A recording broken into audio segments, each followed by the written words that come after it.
तो दोस्तों स्वागत है आपका आप ही के अपने चैनल व्यावदय क्लासेस पे। एंड दोस्तों आज के इस वीडियो के अंदर हम लोग करेंगे बायोलॉजी के 2 मार्क्स वाले सब्जेक्टिव क्वेश्चन को। ठीक है, ये जो क्वेश्चन है ये 2 मार्क्स के अंदर पूछे जाते हैं। तो हम लोग कुछ इंपॉर्टेंट क्वेश्चन को करेंगे जो एग्जाम में आने के जिसके चांसेस हो सकते हैं। तो आप लोग वीडियो को शुरू से लेकर लास्ट तक देखते रहिएगा, ठीक है, क्योंकि मेरे को ज़रूर लगता है कि यहाँ से कोई ना कोई क्वेश्चन तो ज़रूर आएगा। तो सबसे पहले क्वेश्चन को आप लोग देख लीजिए। जो 1 नंबर क्वेश्चन है वो ये है कि श्वसन की परिभाषा दे, या फिर इसी क्वेश्चन को ऐसे पूछ सकता है कि श्वसन किसे कहते हैं, और ये क्वेश्चन 2021 के अंदर पूछा भी गया है। तो चलिए जानते हैं कि श्वसन की क्या परिभाषा होती है या फिर श्वसन किसे कहते हैं। तो श्वसन एक ऐसा प्रक्रम है जिसमें वातावरण से ऑक्सीजन को ग्रहण कर शरीर के प्रत्येक कोशिका तक पहुंचाया जाता है। तो श्वसन क्या है? तो श्वसन एक प्रकार का प्रक्रम है, यानी कि क्रिया है, और इस क्रिया में क्या किया जाता है, तो वातावरण से जो ऑक्सीजन होता है यानी कि O2 गैस, इसको शरीर के प्रत्येक कोशिका तक पहुंचाया जाता है। उसके बाद क्या किया जाता है, जहां से इसका उपयोग ग्लूकोज के विखंडन में किया जाता है। तो जो हम लोग वातावरण से जो ऑक्सीजन लेते हैं शरीर के अंदर और कोशिका तक पहुंचाते हैं, तो कोशिका में जो ऑक्सीजन यानी कि O2 होता है, इसका यूज ग्लूकोज का विखंडन यानी कि ग्लूकोज को तोड़ने में किया जाता है।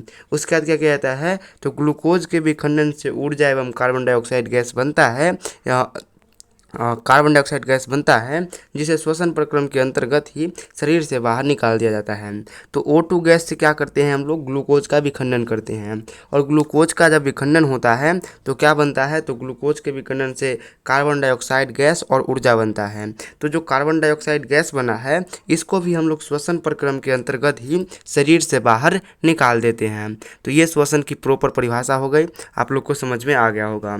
उसका जो अपना सेकेंड क्वेश्चन है वो ये है कि मछली मच्छर केचुआ और मनुष्य के श्वसन अंगों के नाम लिखें। तो ये जितने भी जीव हैं इनके श्वसन अंगों के नाम लिखना है। तो आंसर देखिए, आंसर क्या होगा, तो आंसर कुछ अपना ऐसे होगा कि मछली का प्रमुख श्वसन अंग गिल्स है, तो मछली का क्या हो गया, गिल्स हो गया। मच्छर का प्रमुख श्वसन अंग ट्रेकिया है।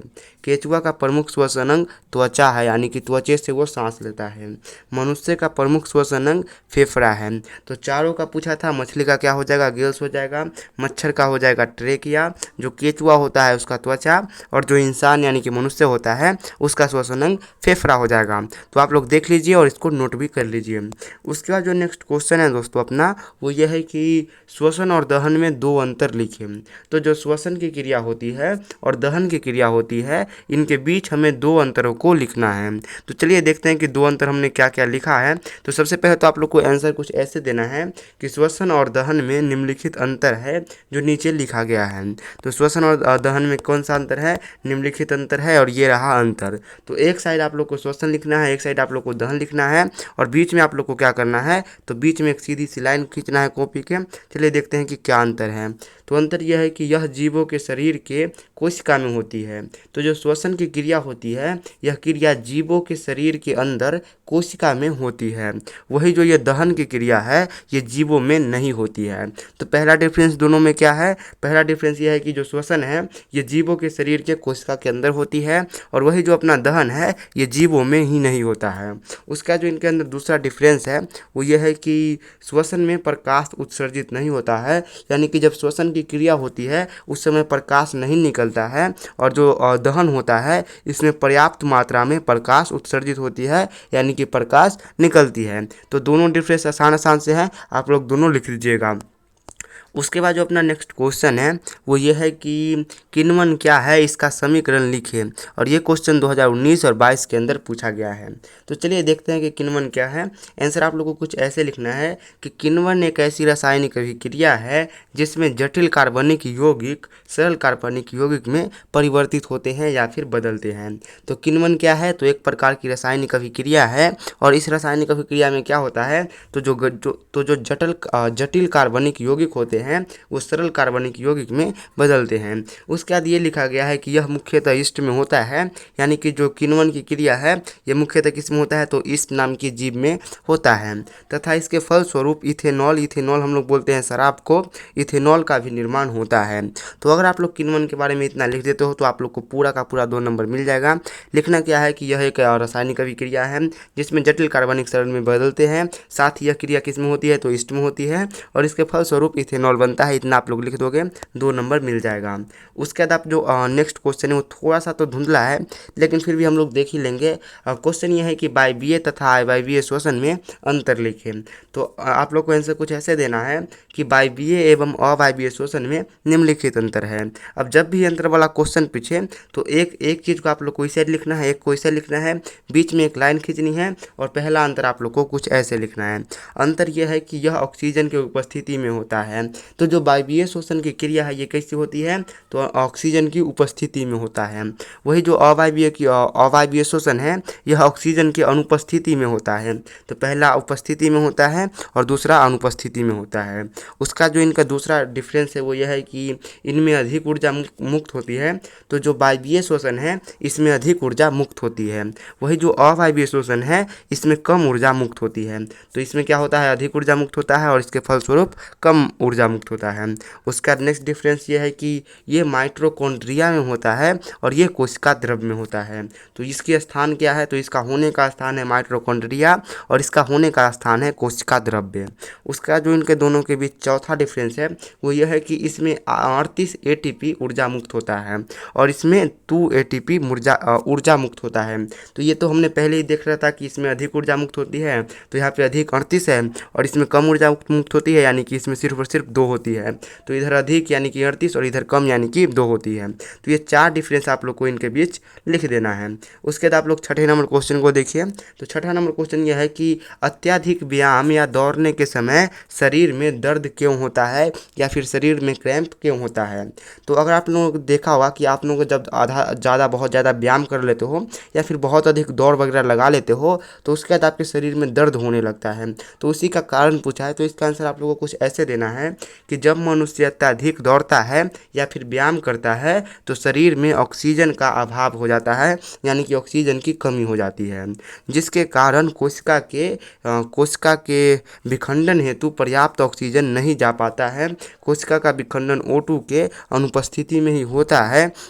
उसके बाद इसके फलस्वरूप ही लैक्टिक अम्ल बनता है और जो लैक्टिक अम्ल होता है ये क्या करता है, तो शरीर में दर्द देता है। तो इसको आप लोग कुछ ऐसे समझिए कि जो कोशिका होता है उसको विखंडन के लिए O2 गैस की आवश्यकता होती है और जब इंसान ज़्यादा दौड़ वगैरह लेता है तो ये O2 गैस की कमी हो जाती है और इसी कमी के कारण जो कोशिका होता है उसका सही से विखंडन नहीं हो पाता है और जब सही से विखंडन नहीं हो पाता है तो उसके फलस्वरूप बन जाता है कौन सा अम्ल, तो लैक्टिक अम्ल बन जाता है। और ये जो लैक्टिक अम्ल होता है ये काफ़ी दर्दनाक अम्ल होता है जो शरीर में दर्द देता है। तो आप लोग समझ गए होंगे होप की।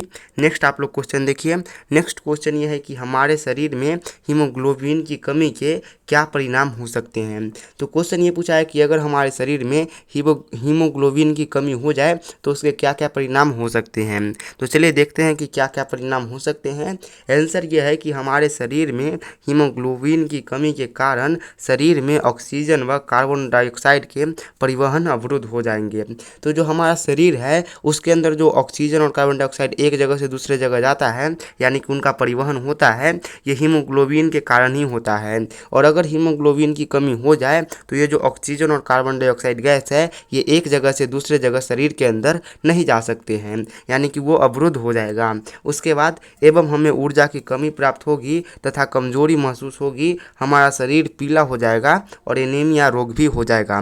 तो जब क्या होगा कि ऑक्सीजन और CO2 गैस एक जगह से दूसरे जगह नहीं जाएंगे तो क्या होगा कि कोशिका विखंडन के लिए क्या चाहिए होता है, ऑक्सीजन चाहिए होता है। और जब ये ऑक्सीजन ही धीरे धीरे जाएंगे यानी कि चल ही नहीं पाएंगे तो ये कोशिका तक भी लेट के पहुँचेंगे, यानी कि पहुँचेंगे ही नहीं। कभी कभी तो ऐसा भी होगा कि पहुँचेंगे ही नहीं। तो जब ये कोशिका तक पहुँचेंगे ही नहीं तो हमें ऊर्जा भी नहीं मिलेगा और कार्बन डाइऑक्साइड गैस भी नहीं बनेगा। तो ऊर्जा नहीं मिलेगा तो हमें क्या होगी, कमजोरी भी महसूस होगी थोड़ी सी, और साथ ही जो हमारा शरीर है ये पीला पड़ जाएगा और एनीमिया नाम की जो बीमारी है ये बीमारी भी हमको हो जाएगी। तो होप कि आप लोग को ये पसंद आया होगा। दोस्तों यहाँ पे मैं थोड़ा सा समय लेके ये बताना चाहता हूँ कि अगर आप लोग को ये PDF चाहिए जो हैंड रिटन PDF है जिससे आप लोग पढ़ रहे हो, ये PDF आप लोग को व्हाट्सएप ग्रुप में बिल्कुल ही फ्री में मिल जाएगा। और व्हाट्सएप ग्रुप ज्वाइन करने के लिए आप लोग को डिस्क्रिप्शन में जाना है, वहीं पर व्हाट्सएप ग्रुप का लिंक मिल जाएगा, वहाँ से ज्वाइन कर लीजिए। और साथ ही ये भी कह देता हूँ आप लोग को कि अगर आप लोग को वीडियो पसंद आ रहा होगा तो प्लीज़, ये वीडियो बनाने में बहुत ही मेहनत लगती है, तो आप लोग लाइक सब्सक्राइब और शेयर कर दीजिएगा। बाकी इस चैनल पे अभी बहुत अच्छा चीज़ आने वाला है, तो अगर आप लोग सब्सक्राइब करते हो और क्लास 10th के अंदर हो तो आपका फ़ायदा ही होने वाला है, नुकसान तो नहीं होगा। उसके बाद जो नेक्स्ट क्वेश्चन है अपना वो ये है कि भोजन के पाचन में लार की क्या भूमिका होती है। तो जो भोजन की पाचन होती है उसमें लार यानी कि थूक की क्या भूमिका होती है, ये पूछा गया है। तो आंसर ये है कि भोजन के पाचन में लार की अति महत्वपूर्ण भूमिका होती है। लार में उपस्थित जो ट्रिप्सिन एंजाइम होता है, ये क्या करता है, भोजन के मंड का पाचन करता है। तो भोजन के पाचन में लार की क्या भूमिका है, एकदम महत्वपूर्ण भूमिका है। इसमें जो लार के अंदर जो ट्रिप्सिन एंजाइम होता है, ये भोजन के अंदर जो मंड होता है उसका पाचन कर देता है। तो ये छोटा सा आंसर था, आप लोग को समझ में आ गया होगा। उसके बाद 9 नंबर क्वेश्चन को देखिए। क्वेश्चन ये है कि विसरण क्या है, और ये VVI क्वेश्चन है कि विसरण क्या है। कम से कम तो ये क्वेश्चन 3-4 बार रिपीट में पूछा गया हो। तो जो क्वेश्चन 3-4 बार पूछा जाता है वो काफ़ी इंपॉर्टेंट हो जाता है, क्योंकि उसके आने के चांसेस आगे भी बढ़ जाते हैं। इसका आंसर देखिए, आंसर क्या है कि विसरण वह क्रिया है जिसमें पदार्थ उच्च सांद्रता से निम्न सांद्रता की ओर अर्धपारगम्य झिल्ली को पार होकर जाता है। तो विसरण की क्रिया में क्या होता है, जो पदार्थ होते हैं ये उच्च सांद्रता यानी कि अधिक सांद्रता से निम्न सांद्रता यानी कि कम सांद्रता की ओर जो अर्धपारगम्य झिल्ली होता है उसको पार होकर के जाते हैं। अब यहाँ पे अर्धपारगम्य झिल्ली क्या होता है, तो ये आपने क्लास 9th में पढ़ा होगा कि अर्धपारगम्य झिल्ली क्या होता है, और उच्च सांद्रता और निम्न सांद्रता आप लोग जानते होंगे, साथ ही पदार्थ भी आप लोग जानते होंगे। उसके बाद जो दोस्तों अपना 10 नंबर क्वेश्चन है वो ये है कि रक्त और लसिका में अंतर बताइए।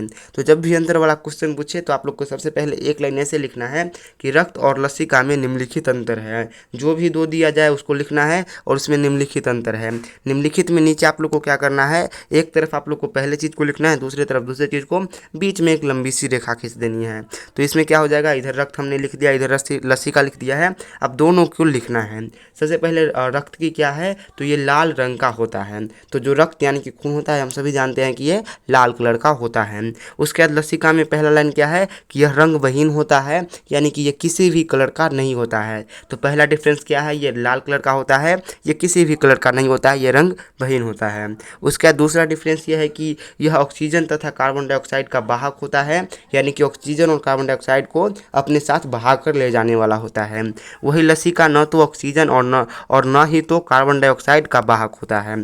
तो जो लसिका होता है ये न तो कार्बन डाइऑक्साइड और न ही ऑक्सीजन किसी को भी बहा करके नहीं ले जाता है। और जो अपना रक्त है यानी कि ब्लड होता है, ये करता है, ये ऑक्सीजन और कार्बन डाइऑक्साइड ये दोनों को अपने साथ बहा के ले जाता है, और ये कहता है मैं नहीं ले जाऊंगा। उसके बाद जो इसका लास्ट डिफरेंस है वो ये है कि रक्त में प्रोटीन अधिक मात्रा में होता है, और जो लसिका होता है इसमें प्रोटीन कम मात्रा में होता है। तो रक्त और लसिका में आप लोग को अंतर समझ में आ गया।